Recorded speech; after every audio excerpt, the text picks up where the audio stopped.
Hi, everybody. It's Ian here from Studio TV, joined again today by Lynn McCann. Thanks so much for joining us, Lynn. It's good to see you. How are things going? Well, fine. It's kind of what I call endotermitis, isn't it? Trying to It time is. the ends of the term. So it's great to be in contact with our schools and do planning for next year, which kind of gives you hope after all this lockdown, doesn't it? Yeah, it does. Just to say, folks, if you're watching on YouTube and you've been sat there waiting, you might need to click play. It's one thing you might need to do. Why don't you pop up in the chat on Facebook? Welcome, Facebookers and YouTube bods. On the chat there, if you say hi, tell us where you're from. It would be really good to hear from you. Just as an aside, if you hit the subscribe button on YouTube, we're adding more content all the time. So we're having chats with Lynn pretty regularly, and we're starting to do some other stuff like this as well. So we would love you to join us. So yeah, hit that subscribe button, ring the bell, and you'll get notified when stuff happens as well. I only learned yesterday what ringing the bell means. So there you go, we're learning stuff. I can see people are popping up from all over the place. That's so exciting. Hi, Tina from Sheffield. There's people from Wales, Soggy Leyland. Yeah, that's near you, Lynn. I'm in Leyland, yes, and I concur. It's soggy. It's soggy. It's soggy here as well. So we're just outside Blackpool. It's soggy here as well, which isn't really far. I can see my friend Richard from Folkestone calling. So hi, Richard. Good to see you. Gosh, lots of people from all over the place. We'll keep saying hi. While we keep saying hi, Lynn, we're just going to do a little thing. You've launched, for members of Getting It Right, which we'll talk about later, you've launched a new course which is supporting autistic learners in the primary classroom, which is amazing. So we were busy putting that all together over the last week or so, weren't we? And that's just, and obviously I've been through the content. It's just amazing. One of the things that's in there, which is really helpful, and I know you're going to do a little bit of myth busting for us, because there's been some little things that have maybe poked you a little bit about what people have said. Let's do a little bit of true or false, so you can join in with this, folks, if that's going to be fun. So first of all, and this, let just clarify for me. So when I put this one up, for example, true or false, poor parenting causes autism. Is that what people actually say? Yes. It's very easy to judge people, particularly before a child gets a diagnosis. There's certain things that children do that because they're autistic or because their needs aren't getting met, and it's very easy to judge that as poor parenting. And so I think, what people are saying in the comments, I can see that it's false. Yes, it's absolutely false. It's just the fact that this myth actually comes from something in the 1950s and 60s, where there was a theory put about that autism was caused by frigid mothers. And unfortunately, this kind of this myth does hang about a bit, and it needs sorting out and knocking on the head, really. Yeah, wow, there you go. Gosh, what about this one, Lynn? Children with autism will grow out of it as they get older. Okay, well, I wonder what people are thinking. I wonder if I can see in some of the comments before I launch into it. I'd love to know. Yeah, it's fascinating, isn't it? Yeah, again, it's false. And the reason is that autism is a lifelong way of being. It's the way their brain is wired up, and it's something to be celebrated. I think what happens is, though, that people think that, that they've read articles of people being cured from autism, and there's no such thing at all. What happens is our children grow and they learn and they get better at things and they understand things better. They'll always be autistic, though. Yeah, let's just do one more, and then you can do a little bit of myth busting for us. Maybe we'll come back to these a little bit later on. So this is an interesting one. All people with autism have special abilities. Is that true? Does everybody with autism have some kind of special ability? The answer is false again, I'm afraid. This is the Rain Man myth, as we call it. So in the 80s, if you're old enough to remember a film called Rain Man, which wasn't too bad a film at all. However, because Dustin Hoffman played this autistic character who had this amazing, so we call it savant abilities. I think it was counting things or something. That people have kind of have that myth now that all autistic children have this. One of my friends with an autistic child got so fed up of people saying, "What's your child's special ability?" She used to turn around and say, "Trash in his bedroom." But you know, all our autistic children have abilities. It's just this kind of savant abilities that is become the myth, and then you know, that people get the wrong end of the stick with, really. Yeah, it's fascinating, isn't it? Just seeing people. So Anton's popped up there. I'm just going to reply to Anton just to say, hit play if you're in YouTube. You're on YouTube and it's not loading for you, so we'll just post that on there. So Lynn, why don't you do a little bit of myth busting for us, and what was it that made you think about wanting to do a bit of myth busting? That's kind of the first thing I want to know. Yeah, well, in my work with lots of families and children, and obviously I kind of meet adults who are wondering whether they might be autistic or not. And people have different experiences of the diagnostic systems, and it's different throughout the whole country. But I'm just so fed up of hearing tales of people saying, well, they said my son could not be autistic because they gave eye contact, or they could do a puzzle. I mean, I had one where a 14-year-old, really bright 14-year-old girl was dismissed for a diagnosis because she could do a puzzle. I mean, you know. So I think that just making that decision on a half-hour interview with the child or the family is not enough, and that actually isn't the NICE guidelines. And there's too many people being dismissed. The diagnostic process being properly organised as the NICE guidelines say, with a multidisciplinary team, with more, you know, a whole history of the child's development. And talking about the girl that I saw who was dismissed, I mean, I'd spent months with her. I knew her inside out. I knew she was autistic, and she was really happy with that. So we did challenge it and we did get it overturned. But it was because she could do a puzzle and she could give eye contact.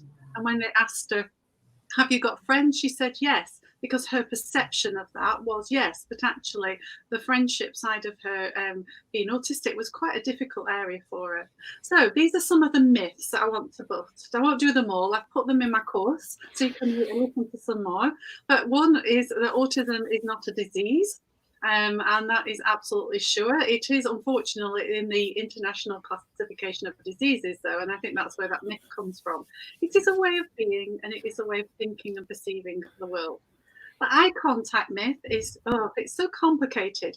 For many autistic people, giving eye contact feels very uncomfortable. Some don't do it because it's too uncomfortable even to try. But actually, many autistic girls, but also boys, and especially adults as they get older, will pretend to give eye contact because they see that's what is expected of them, or somebody's been demanding it of them. Oh, you must look at me. So eye contact continues to be very difficult, but you can't judge somebody whether they're autistic on whether they give eye contact or not. Can I do one more? Yeah, do one more. That's a good one though, isn't it? Yeah. The other one that a lot of autistic people say they hear, and parents do, is you don't look autistic. Yeah. I don't know how people say that. You know, what are they expecting? Maybe it's that Rain Man thing again. You know, they may expect every autistic person to look like Dustin Hoffman. Maybe that's it. And you know, and particularly because people don't understand about females as well, they think only boys can be autistic and things like that. So I have a whole list, but I will take up all the time if I go into all those myths. So have a look at the course there in there as well. So which course is that on, Lynn? So that's the supporting autistic learners in the primary school. It's it's based on my book, which is supporting autistic pupils in the primary school. There you go. And I've poured my heart and soul into it to try and give as much support and understanding and help and practical ideas as is possible for those working with children in primary school or parents of children in primary school, so they understand what they can ask for example. Brilliant. Thank you, Lynn. So we'll cover a little bit more about how folks can get onto that course a little bit later on. If you're itching to, it is part of the Getting It Right membership that's available at Scudio.tv. So if you're on Facebook or YouTube, you should be able to see links to that if you want to go and have a look while you're listening to us witter on for the next however long we do that for. Lynn, we can get going, can't we? I'm going to pick some questions. We're going to dive in. Let's pick some questions. So I'm going to throw one right at you straight off the bat, Lynn. So this is from Chrissy. This came through on Facebook. How about managing a successful COVID bubble transition, a bubbly transition for New Year 7s coming up from primary? I know this is on lots of people's minds at the moment. What are your thoughts on that? Well, I think I'd like to start with some positive things, actually, because I think we're all so worried we forget to think that actually there might be some nice positive things out of this. And one of the great things about, one of the biggest things about going to high school is this: it's a huge, huge place. And there are far more people. And there are these huge, big, 50 years, I'm sure my age, you're 11. And it can be quite overwhelming. So actually, being in a bubble and having more sort of protection in that way can actually help Year 7s make a better transition, because it introduces the bigger world than the Year 7 group slowly and over the year, rather than all at once on the first day or the second day or the second week, where they have to navigate all these other big kids as well. So I think, to think about something positive would be quite good. And I know I've spent a lot of time helping Year 7s through Year 7 in the last few years. And that, I think I can see many of them really enjoying that. The other thing is just about really clear communication. And as long as you give them a really, really good structure and you communicate that clearly, a lot of autistic children like that, because they can handle something that's very well structured, and they know how to act and what's expected of them in that. So, and again, it's just that planning for the unpredictableness or any uncertain things that they might be unsure of, and try and anticipate that and give them reassurance, steps to take if they don't know what to do things. That's cool. Yeah, I think it would be quite. Yeah, that's fascinating, actually. And so from the point of view of as somebody in a school who is maybe overseeing that, that's great that they would take the lead on that, hopefully. If I'm the parent, who would be the best person for me to speak to in school about that? I know that might vary a little bit, but is there... Yeah, well, the high schools I work with have different systems. So there's quite a lot of them have an actual pastoral system. So there's usually a pastoral lead for Year 7, for example, which might be your first point of contact. If your child has identified needs or an EHCP, then it might be the SEND code that you get in contact with. But I think it's good as a parent to request from the school one key person that you can keep in contact with, and an email is good. I mean, sometimes they have a parent email system in the school that's established there, but you need to want to know somebody's name, don't you? You want to be able to say, "Hi, Fred," and have that, build that confidence in that communication with them, really. So in my other role as Mr. School Website, I know that's my new name. I know that schools are meant to publish specific named contacts for certain areas of stuff, with SEND stuff being one of them. So you should hit. Oh, I'm able to say something. Lynn actually knows something about something. Oh, that's nice. That makes a change. So what you would need to do is, if you look on the contact page on the school website, if this is helpful, you should be able to find SEND co information on there. If it's not, you need to look on the special educational needs and disabilities page on the site, which every school should have, and should definitely be publishing policies on their site as well. There you go. That's my bet. We've reached the limit of my knowledge. There you go. I'm going to put a question to you, Lynn, that this is where we go back to me having no knowledge again, which has come in from Andrea. Do you have a course on? So that's, to me, that says PECS. Yes, it does. Right. Yeah, I just as an aside, somebody's asked for the reference to my book. Are you able to put that on? Want me to write that on? Yeah. Yeah, of course I can. Yeah, you talk away while I do that. PECS is Picture Exchange Communication System. And the PECS is a communication system for children who are learning to use language and communicate with it, supported by pictures and symbols. However, there are 6 stages to it, but the training is done by a speech and language therapist. Sadly, I'm not trained to do. I've done the training, but I'm not able to deliver it. So, Andrea, you need to get in touch with a speech and language therapist if you can, and hopefully you've got one that you can contact. Brilliant. Thank you. That's really helpful. I think I'm still going to dig away and find this. I will get the name of Lynn's book on here as soon as I can. What I'm going to do is there's a few questions here, Lynn, that you know this already, but there's a few questions here about behavior stuff. So here's one. Do you provide resources to parents to help support around behavior strategies? Another one, a couple of children in my class will pull down displays and destroy other children's work when they're in crisis mode. Any strategies to redirect them and avoid causing distress? How can we support a young child presenting with challenging behavior? I think there's a few things there. I think it would be good to figure out about resources and what stuff we've got available that's there now, or that we can certainly be putting together. But I mean, I'm just going to whiz back to that one, which was from Jane. I mean, I like that. How do we avoid causing distress? Yeah. How would I think about these? Unfortunately, I was able to read them beforehand, because often the first thing that we might be called into a school for is about challenging behaviour, but it's not as simple as going in and providing some strategies to deal with it when it happens.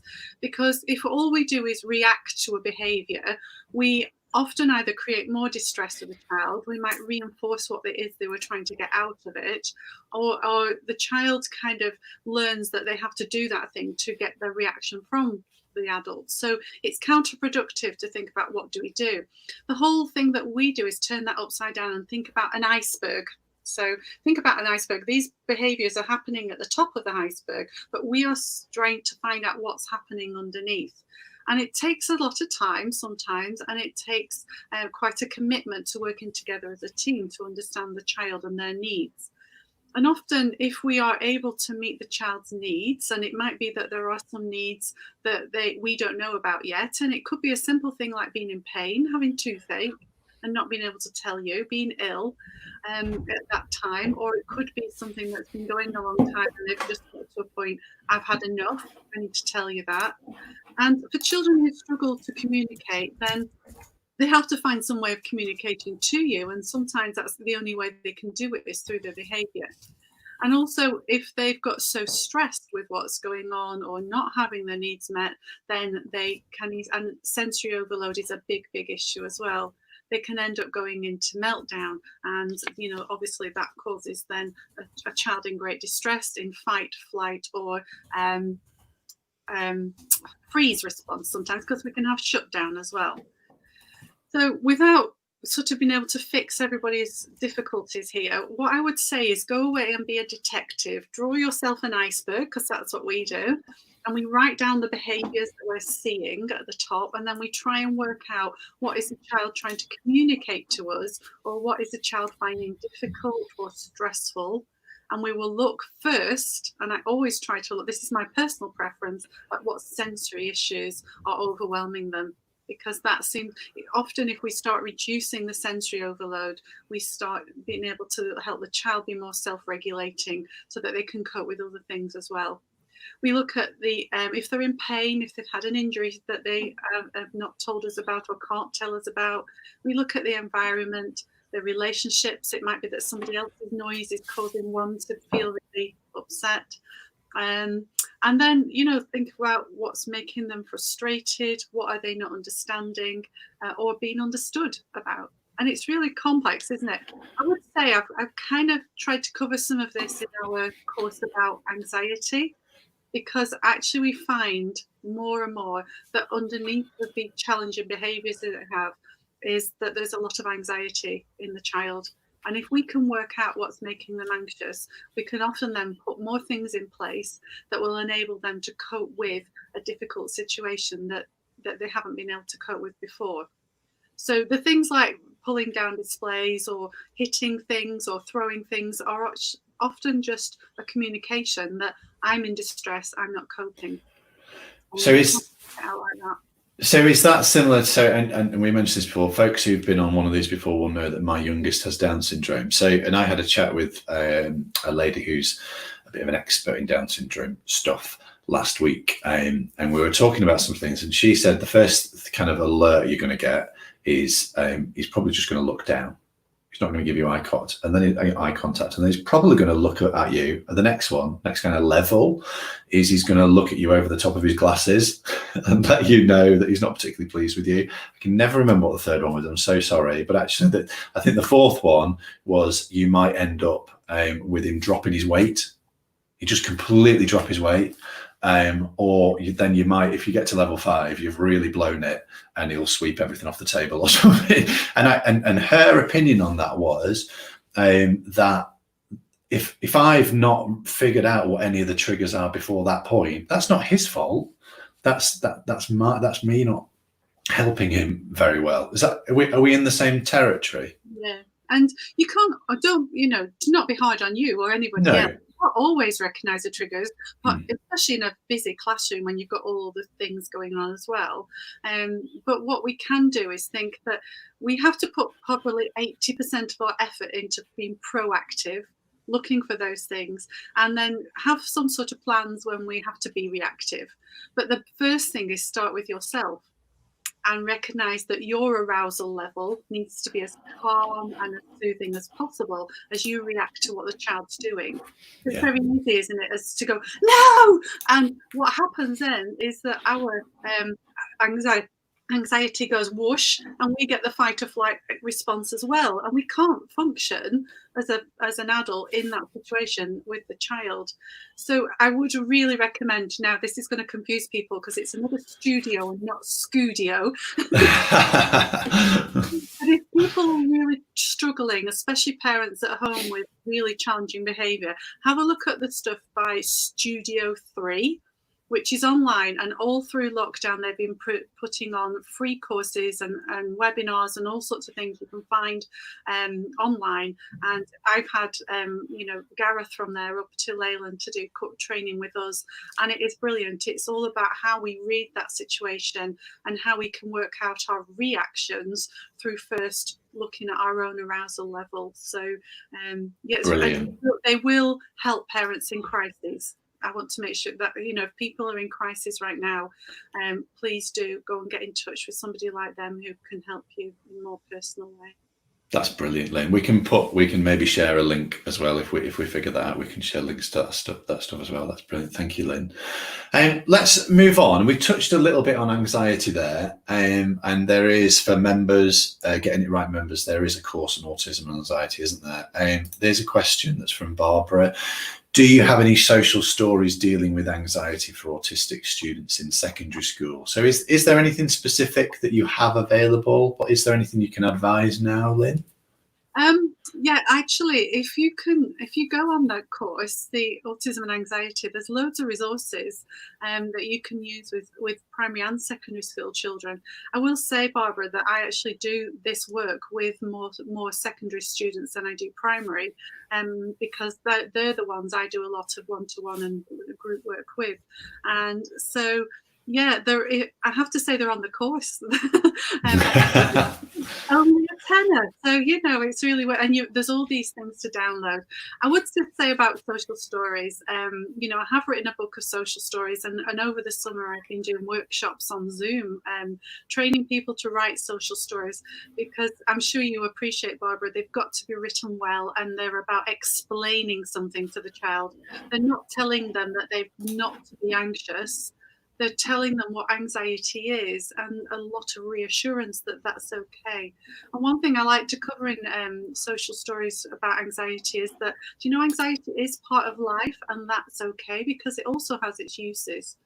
So yeah, I have covered a lot of that in great depth, Barbara, and on the course, and I hope you will give it a go, because I think it's useful.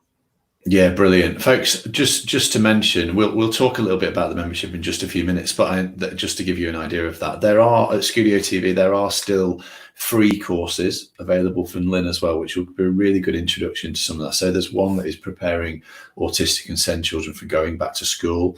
If you haven't done that already, you most certainly should jump on that one. And there's also one on the big transitions, isn't there? All the kind of key life stages, certainly through education anyway. So that's brilliant.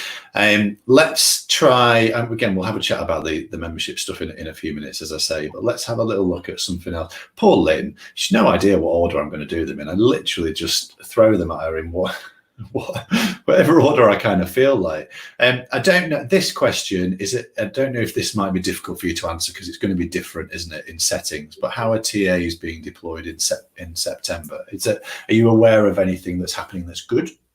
I've been reading up on this actually, because I work with schools and they've been asking me what other people are doing. Certainly, somebody to look up is Natalie Packer at Send Gateway, because she's written, I think she wrote a post for the Times Ed actually, online about this. And obviously it'll depend on whether it's a special school, whether it's a primary or a secondary school, and how they would normally deploy their TAs. I think one of the biggest problems is whether TAs stay with a bubble, but how then do they do the interventions that it might do, whereas taking children out of each class? I think what I've seen in advice so far is that actually, you know, as long as it's planned and, you know, I think the other thing is it could all change in August the 31st, couldn't it, ready for 1st of September? But the education of our children is the most important thing, so we find ways around it. It may be that instead of in a small group, there's more one-to-one work going on, but actually I can see at the moment the advice is that TAs are allowed to move between classes to work with different children, because that is their job, and the educational needs of the children are paramount in that. So that's as much as I know so far. You know, watch me on Twitter, because if I find anything else, I'll retweet it and people can find out that way. Brilliant. Thanks, Lynn. Let's just look at one more and then we'll just have a little chat about membership stuff. But again, slightly different again. Secondary students, so free rooms. This is going to be surely the case everywhere. Free rooms are being used to make it so that everybody's more spread out. Movement around school is limited. So people are going one-way systems and all sorts of stuff's happening. How do we find the quieter places that we need? Have you come across anything that people are thinking about to solve it? I wish we were in Hogwarts and we had a room of requirement, to be quite honest. This is about the physicality of your building, isn't it? I think, you know, especially it's going to be difficult, especially with those children who do need a bit of space. I think I can only talk from the experience of the schools that I work with. They tend to have a learning support room, and they are kind of making sure that they timetable things very carefully, so there are some quiet times for those students who need it. And I think probably very careful timetabling is very important, but then communicating that to your students when they're quiet space can be, and making sure that's on their timetable. Don't expect them to remember stuff. If they're already, you know, worried, then they're very unlikely to remember what you tell them. So consider, you know, just those little steps like making your timetables color coded or a bit more visual, especially if you've got a very different timetable to what they're used to. And then you can put in the space, the tiny little bits of places where they can have that break throughout the day. And my other thing, Liz, is good luck. Yeah,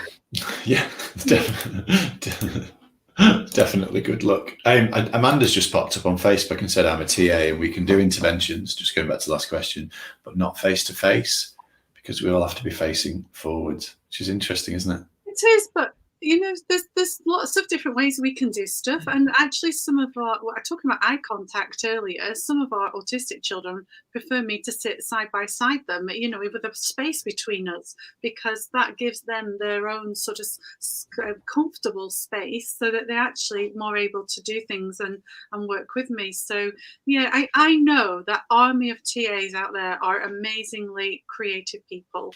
So be creative, work with what you've got. You can still communicate with a child. Your visuals are going to be important, aren't they? Because they're there for the children within that space with you. So go for it. Yeah.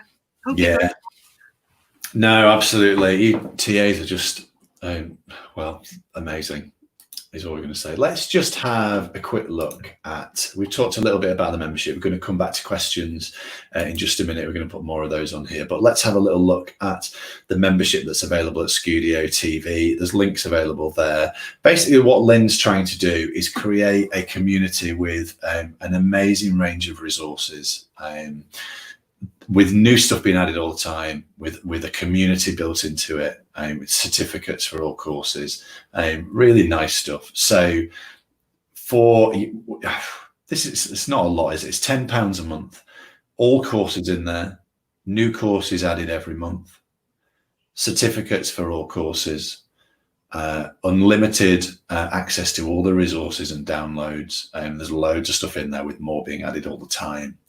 And then we're doing closed group sessions, Q&A sessions on specific subjects that the community is very much leading, where we go with that. And then, as I say, an exclusive access to a community of peers and experts. And there's already hundreds of people in there. So it's been, I mean, it only launched last month, didn't it? And there's already a number of courses, with more being added all the time. It's a really special thing. Lynn, what was your motivation for creating the Getting It Right program? Yeah, just really to help people and equip people in mainstream schools mainly, but I know special schools and PRU, there's so many demands on us, and parents too, because the more they know, the more they're able to make sure the right provision is there in place for our children. We have a really terrible system. We know we have, and it's very difficult to navigate. So what I want to try and do is equip the people working around the child to understand the child, but also then have these really practical things that they can do to help, and they know that that is going to be something that might help. Every child is different. We need a big toolbox, but if I can share my knowledge and experience with people all over the country, that's what I've loved about this. Is I'm based in Lancashire. It's a quite little backwater of the country, isn't it? And I've been doing a load of training in Lancashire, Manchester, Liverpool, Cumbria, even gone over the border to Yorkshire occasionally. But that's my reach, really. So if I can reach out further and give people really, really affordable training, I'd just rather people access it and do it. Which is wonderful. That, honestly, it's wonderful. And let me just run over a few bits of that again. Like, all the courses are included. So all the things, as you release new stuff, people will just get that. Members will get that. All the resources are in there. So there's loads of social stories, and there's loads of really practical stuff we can use, visual timetables and all sorts of stuff like that you've created.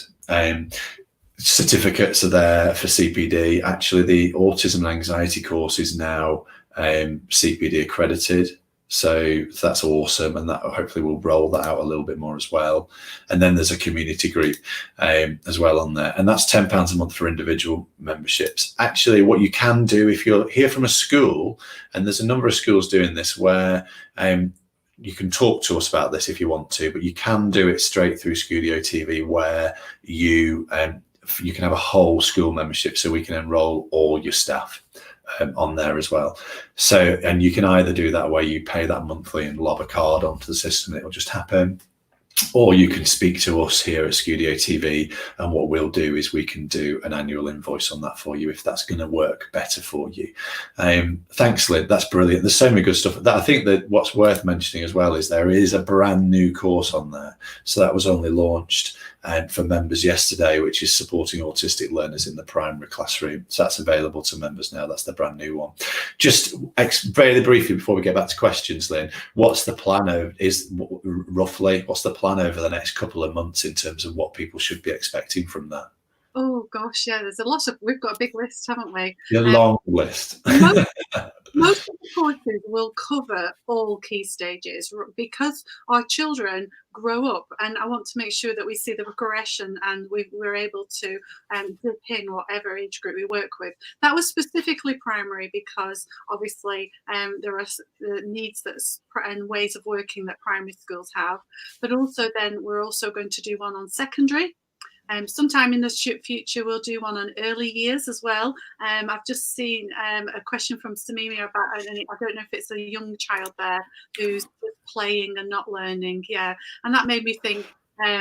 But you know, when we think about our children starting school in the early years, they have a different can have a different developmental trajectory. They can have developmental delay, and actually they're not ready for learning. Sometimes they have other things that we need to support them with. So I'm hoping that we'll be able to put an early years, a secondary course on, and then we're going to cover things like girls and autism, one of my favorite topics. We're going to cover behavior and looking at that iceberg thing in a little bit more depth, well, a lot of depth. And I've got one on ADHD, I've got puberty and growing up, and probably a lot more, which have just gone out of my head right now. There's all sorts of stuff, isn't there? Let's just quickly, I'm going to put Samia's question back up here. Let's jump back into those questions then. So little boy doesn't learn just playing. As soon as he's in class, he gets really upset. So any ideas to help out Samia there? Yeah, you don't say whether he has any language or what things he's interested in, but actually, you know, if we were working with this child, we'd really want to get to know him, what he can do and what he's interested in. So all our programs for autistic children build up from what they can already do and what they, you know, are interested in. So it depends on how much verbal language he has, but I certainly would recommend looking at something like the Hanen program, HANEN, which gives you loads of examples and helps with building language through play. If he is in a classroom where the rest of the children are expected to sit down and work, well, if he can't access that, he can't make him. He's got to have an education program that's right for him and what he needs. So hopefully, you know, they are asking for help for this from someone who knows what they're doing, that can come in and advise you and build a program around him. He's crying and he's violent because you're trying to make sure him do things that are either overwhelming for him, or he doesn't know how to do, or you know, he hasn't got the capacity to do through his whatever cognitive level he's at. So we've got to put all the other things in place. I would say on the that primary course that I've just put together, what I've tried to explain is how we build that program together. So we think about the way we communicate to the child, we think about their sensory needs, we think about their learning needs and the way they think and how we communicate with them to learn something. They might need, you know, things very, very practical, for example, or very connected to what they're interested in. That's a great way to start. And also, you know, helping them understand the social world around them. So it is complex. You have to know the child and you have to know about autism and how they work within that framework and how to then build on top of that to where you'd like them to be. But the problem is we're trying to fit, let me think this right, square pegs in round holes. That's the way, isn't it? Yeah, that's the one, yeah. Brilliant. That's really helpful. Thank you, Lynn. There's a really good book, actually, Playing, Laughing and Learning on the Autistic Spectrum. I can't remember who the author is, But I've used that lots with developing play and interaction. You look at intensive interaction and play activities with a child, they build that relationship with you. You can learn all sorts of things through practical play. You know, it doesn't have to be sitting and writing, does it? That's so helpful. Thanks, Lynn. There's a question just popped up from Karen about what we're doing from an all key stage learning. Does that include post 16? Yes, it does. Thanks for reminding me of that. Yeah, I've mentioned going to college in our free transitions course. Yeah. I've done some work with 2 FE colleges, one in Cardiff, one in here in Leyland, looking at how they support the transition for their autistic learners, but also how they support them through their studies as well, and hopefully onto the transition post 18 as well.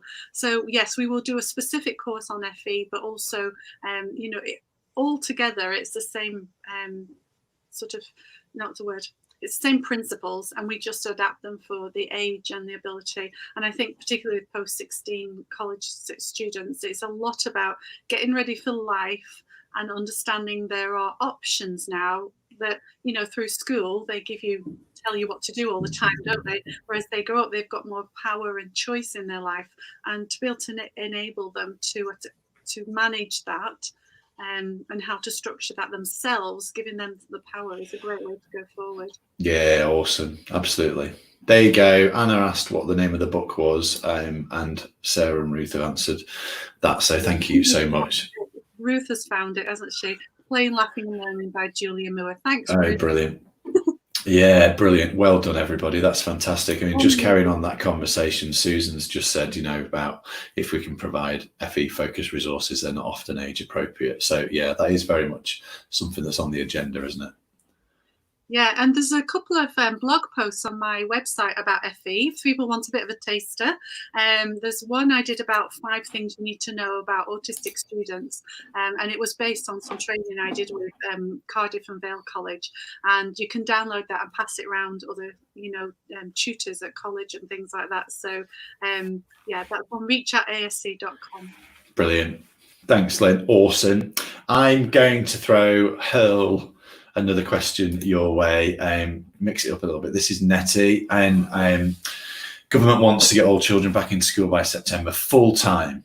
So the question is there a place for having a gradual return for children with ASD or SEND to support their transition? I know you've got thoughts on that. Yes, and it's all very individual, isn't it? Again, some of our students have actually, in fact, some of my schools have done this already. They've done this ready for September. While the school's been quiet, they've had the students in, and they're ready now to go back as if things were as they were in September. But actually, I think, yes, if that you really feel a child needs that gradual transition, it's got to be part of meeting their SEND needs. So that's lawful. It's part of the Equality Act of 2010, making reasonable adjustments for them. So you have got the, you know, the legal backing to do that if you feel that that's right for your child. And I was thinking, you know, for those who've been in bed most of lockdown, it's going to take a massive shock, isn't it, to get out of bed. So even if they just come in and they just have 10 minutes and then go home, if that's what they need, I would say they need it. And I know sometimes school systems aren't really set up for this sort of flexibility. But, you know, you can quote the Equality Act of 2010, that it's reasonable adjustment. It's always good to quote an act at somebody's. No, hopefully not. A really good one about anxiety, just to go back on that. This just pops up so much on the questions that get posted. How can I, and it's a lovely message as well, how can I best support a student who has feared stepping outside their own door? I so want to reassure and support. It has been a really scary world, hasn't it? And I know when I first started going back to my office, I've been in 2 days now, I was terrified. It was just seemed so uncertain, and I didn't know. It just felt like the world was all different. So I think the first thing to do is acknowledge that with the student. There are some bits of social stories on our website that we've done, and with the going back to school course on Studio TV that might help as well. But it's just acknowledging that, do you know, it has been really hard. We've been told we have to stay inside. So can you reassure them about what has changed? Now, don't lie to autistic students, whatever you do, but reassure them that they are more safe now than they were. And the things you can look at is, the death rate has gone down an awful lot. And that washing our hands and, I mean, the wearing the mask things, don't even take me there. But somebody might ask a question about that. We'll do that separately. But, But it's just taking one step at a time, reassuring them what they already know, that they are safe, and that the likelihood is very, very low that they're going to get ill. But in order to keep safe, they can do this, this, and that. Remind them how brilliant they are, that they've managed lots of things in the past that they've managed to overcome, that going outside is something they've done before. It's not different. It's just that we've been through a different time. And now kind of things are moving on. I hope that's helpful. You sound very caring, Janet, and have a look at the social stories and things. If any of those can help you, please feel free to use them. Brilliant. Yeah, that's amazing, Lynn. Thank you. I think some of these other questions sort of almost expand on what that last one was. So as we think about, children going back into school, and this one from Respal, after the summer holidays, I'm working with a child with autism, and he understands very little. So we don't know how old he is, and how do I settle him back in and involve him with the rest of the class? So just carrying on what you were just saying, if there is a real struggle with communication and understanding, how have you any thoughts on how you might overcome that? Okay. If we don't obviously ever know how much somebody understands, do we? But I think sometimes we have to realise that the past is the past and it's finished. And actually, some of our autistic children are very good at thinking, well, that was then, this is now. And we're, others will really worry about the past and kind of sometimes even catastrophize about the now. So if you don't know and he can't tell you what he understands, we concentrate on what you can deal with, and that's going back on the first day, make sure that his parents have a visual schedule about what's going to happen on that day. Make sure there's lots of really interesting and exciting things in there for him that he really likes, all his favorite things. And make sure that as you go through the day, you remember to take each part off the visual timetable as you finish that, so that when he checks it, he knows where he's up to. People forget that. Have that finish pocket with it, please. And just concentrate on making that that first week really structured, really settled and calm with all the things that he likes. And then in the second week, start introducing things that are a little bit more challenging for him. That would be my advice, I think. That's really helpful. That's really helpful. It's just amazing, isn't it, that so many people just want to do the best they possibly can, and actually a lot of this is not, I don't want to say common sense, but it's just we can make potentially a big difference just by taking a step back and reassuring our children that we're here, that they'll be all right, and we're doing it. We're going to do everything. We're doing everything we can, which is amazing. That's amazing. Diddly-dee. I'm gonna call. Here we go. This is your favourite question. How can we help girls understand and address girls who mask in school? Explain what that means to us, Lynn. First of all. Yeah. Masking in girls is very common, and some boys do it as well. And it's why we've missed so many autistic girls, and why many of them don't actually get diagnosed until they're in their teenage years or later even. And often they go through the mental health services beforehand. Masking is trying to pretend that you're like everybody else to fit in. And the difficulties are still there in understanding communication and particularly social interaction. But also girls can copy and imitate others so that it looks like they're having no problems. And also they can be really good in school, and when parents might bring it up, then teachers might say, well, I haven't seen anything, because they won't have done. The girl's masking it. So what I'd really like to do is stand in every school assembly and shout to everybody, do you know there are girls? But I can't. We'll do a course on it. But I think it is about educating people and about letting schools and teachers know that girls do mask. There's some great stuff out there, and there are some amazing autistic women sharing their knowledge and experience that can really help. So maybe that you could give them, there's a booklet produced by NASEN, NASEN, so the National Association of Special Educational Needs, called Flying Under the Radar. And it is a booklet that you can perhaps give to a teacher for them to read and then discuss your child afterwards, maybe. And it's simple and short enough not to be overwhelming, because teachers have enough to do, I know. The other thing is they can look on our website. We've got a couple of blog posts about girls, and I will keep banging the drum, and I know there's some amazing women out there who are autistic doing amazing awareness raising as well. If you think that, if it's your own girl who is masking and they're struggling with, accepting that being autistic is a good thing, have a look at Rosie King on YouTube. She has a TED talk. She's a young autistic woman herself, and because she's more their age, they might relate to her, and she talks about how awesome this is and how it freed her to be herself. That's Rosie King. She's amazing. You'll love that video if you watch it. That's very cool. Can I say one more thing? Yeah. I'll go in and train them as well. If anybody wants me to come to their school and do the training, I'll do it via Zoom. If you're far away, we'll have a great session. That's awesome, Lynn. That's really cool. Thank you. I'm going to read to you. This is a slightly longer one, so I'm going to try and abridge it as I go. But it is, it's a little bit upsetting. I'm going to keep it anonymous because I think you kind of said you might not read it out, but we'll just keep it anonymous. Where she just said, "Good morning, Lynn. Start by telling you I'm not a teacher. I am a grandma of two grandchildren with ASC. My son and his partner both have ASC. Both children have been struggling in mainstream schools.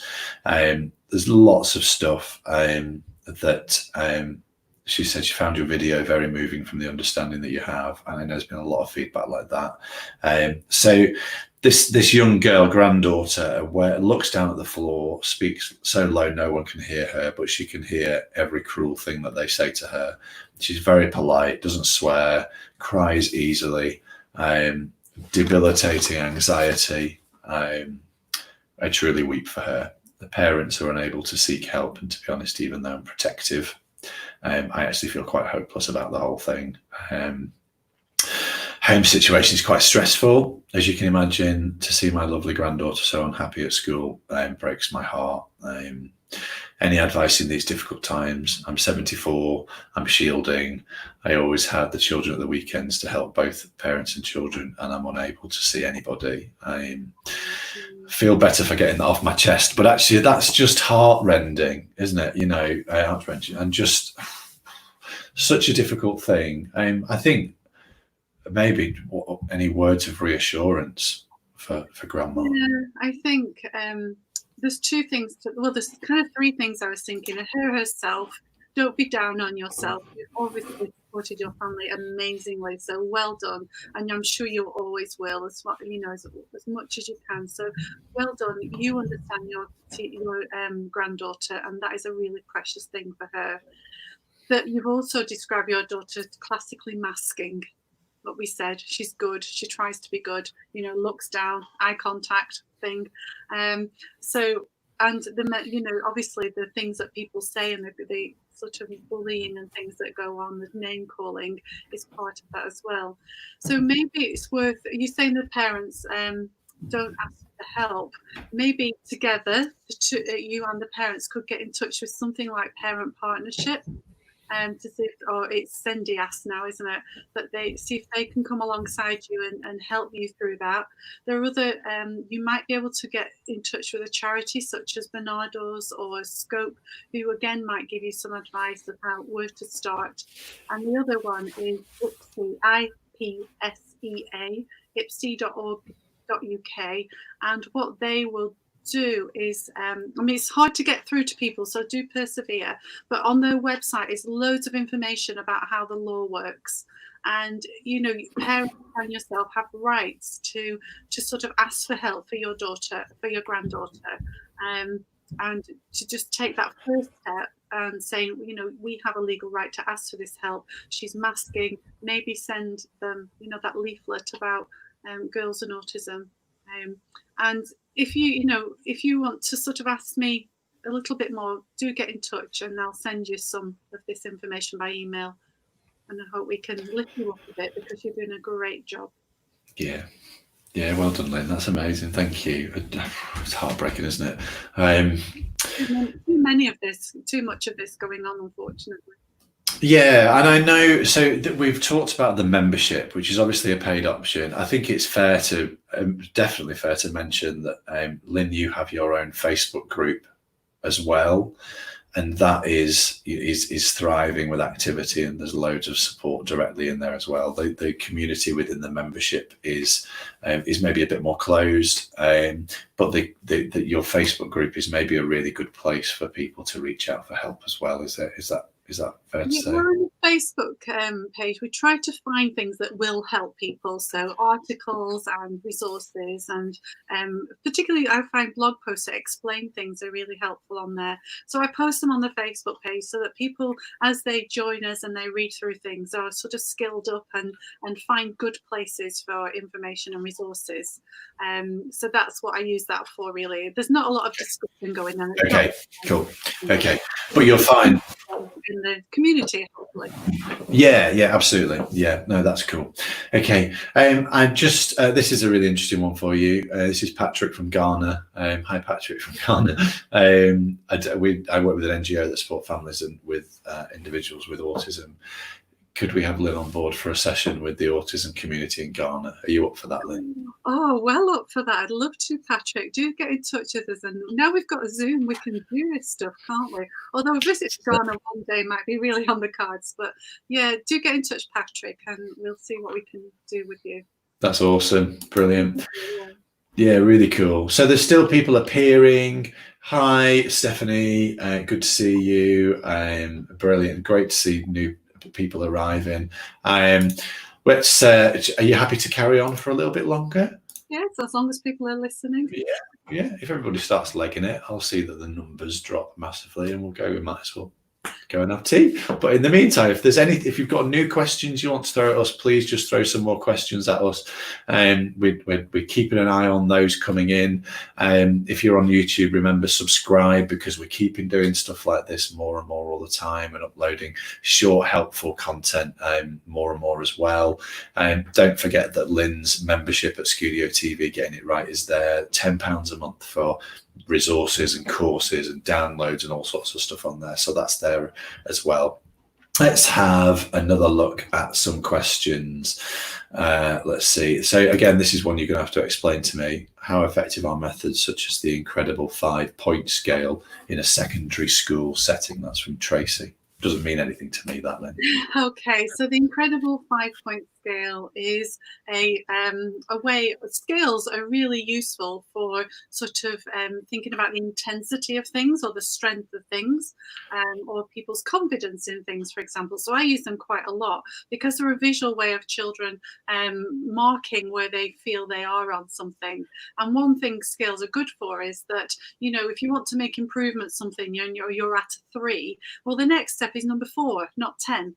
And I really like that for helping our children sort of make. So I use them quite a lot in secondary schools, actually, Tracy, as well as primary.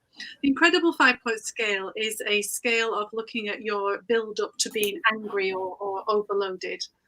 So it's often used with anger, but it can also be used with anxiety, and maybe, you know, looking at meltdown, although I don't know if it's as easy with meltdown, because that is when the child has kind of inability to process. So you talked earlier about the stages towards your son's sort of, you know, that whatever, that, you know, the final thing was number 5. It works a bit like that. So the way we use it is looking, I mean, you would change it to make it visually sort of age appropriate. And I think sometimes we come across these things that seem quite babyish, but we can change them and use them for whatever age. We can use these with adults. So we look at 0 being calm and okay, and 1 being, just building up a bit, like you said, the looking down at the ground. This fits in perfectly. So you're already doing the 5-point scale. Then 3 is where you're starting to get agitated. 4, and then 5 is the blowout. What it's used for is to be able to help a child recognize those earlier stages in themselves. But I think it can be incredibly helpful for letting staff and people working with a child recognize those early stages as well. So it's very flexible in that way. I think what's important to say as well is that number 1, calm and okay, is really important to teach, because we often teach happy and sad, for example, but we forget that okay is just in the middle, and actually being okay is what we are most of the time we help. And if you look at the course on anxiety, I am going to keep talking about my courses because I've poured my heart and knowledge into them. I think you should. It's over here in a way, isn't it? But I've talked about that intensity. For a lot of our very anxious children, they're on 3 or 4 or even 5 a lot of the time, so much so that they don't even know what 1 is like. And so I use the 5-point scale, Tracy, to try and help my all the children that I work with try and learn what 1 is like for them, so they know where they're going to when they're moving down the scale. That's brilliant. That's really helpful, Lynn. Awesome. Let's just have a little. I'm going to read one out to you actually, and I think what we'll do is then we'll think about wrapping up. But this is a really interesting one. So how early can you diagnose autism in a child? Is it easy to diagnose? Is the kind of a bit of that question? My daughter is concerned about her 18-month-old son. Speech is delayed, and I feel he is showing signs of autism, although on the low end of the spectrum. He's adorable, sweet-natured little boy. He's very much loved by everyone. Let's have a little look. Who would be best to speak to? How can we? So it's Bernadette. Is that the question? Theoretically, you can diagnose a child that's autistic at around 18 months. It's all looking at, again, the developmental history is really important. You really need to a speech and language assessment, and there should be a full, even at that age, a full developmental history. Also looking at whether there are any autism links in the family, that sometimes can be taken. The first person to talk to is your health visitor or your GP. It should really be a health visitor, and they hopefully should be able to send you through the right channels. Again, persist, because you can easily get dismissed, or he's really cute and nice, he can't be autistic. Which is, again, another myth. And lots of really nice, in fact, every single autistic person I know is nice. So there you go. So it's just a journey you're going to go on, I'm afraid, of exploration. You've got to also be prepared to rule other things out and let that. It's all a long process because of waiting lists and time.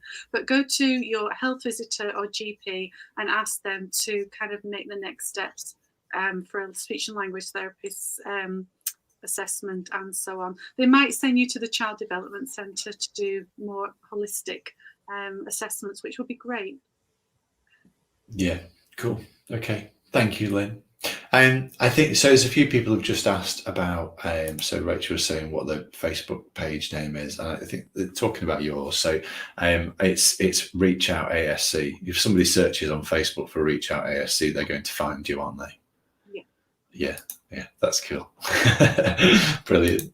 Okay, I think what we're going to do, folks, is we're going to wrap it up. It's been so wonderful spending time with you. I'm just going to pop this up here as well so that you can see again that membership is there available to you. The links to the free courses, links to the membership, links to some of the other resources are all there and available. You should be able to see them on both YouTube and on Facebook in the comments, where we've added those. We'll add that stuff again, so hopefully it appears at the top of that so you can see those again. But yeah, it would be wonderful to see you as part of the community and accessing some of those resources as well. And definitely don't forget to subscribe to the channel. That would be brilliant to see you in there. Lynn, have you any thoughts on any final thoughts before we wrap up for folks?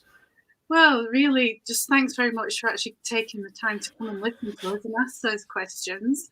And you know, I really would love to kind of keep this going over time. So, because I just think we've all got the very similar questions at times, and sharing them like this is a nice way to learn together, isn't it? And I can see people adding things on the chat, and that is just lovely, because we're sharing things together, and that's the way we're going to get through this, isn't it? And it's together. So thanks everybody. I really yeah. Awesome. Thanks, Lynn. There is such a sense of community here, and it's so lovely to see people chipping in, as you say, with, you know, answering people's questions, pointing people to resources, chewing over things with us on there. So that's amazing. As always, Lynn, it's such a privilege and such a joy to chat to you. You're the way you speak to us and answer our questions. You're so patient and so kind, and obviously it goes without saying, so knowledgeable. But it's been fantastic to spend the time with you again, and hopefully we'll do it again soon. But from us here, everybody, thank you so much for joining us, and hopefully we'll see you again sometime very soon. Thanks again, everybody. Take care. You might just want to tell people that it's recorded. Somebody's asking. Yeah, sorry, yeah, Mr. So it is recorded. What we do as well is we'll send out links so that people can actually get at this and catch it up in case you want. But if you just go back to this, your YouTube or Facebook, wherever you've gone in the first place, you'll be able to get straight back on and rewatch stuff. And I know that has happened previously, because Lynn's got so much knowledge. People want to go over that again and just make sure things have sunk in. Sunk in nicely. So yeah, fab. That's brilliant. Thanks, everybody. Really good to see you. And again, as I say, hopefully we'll see you again soon. Thanks all. Bye.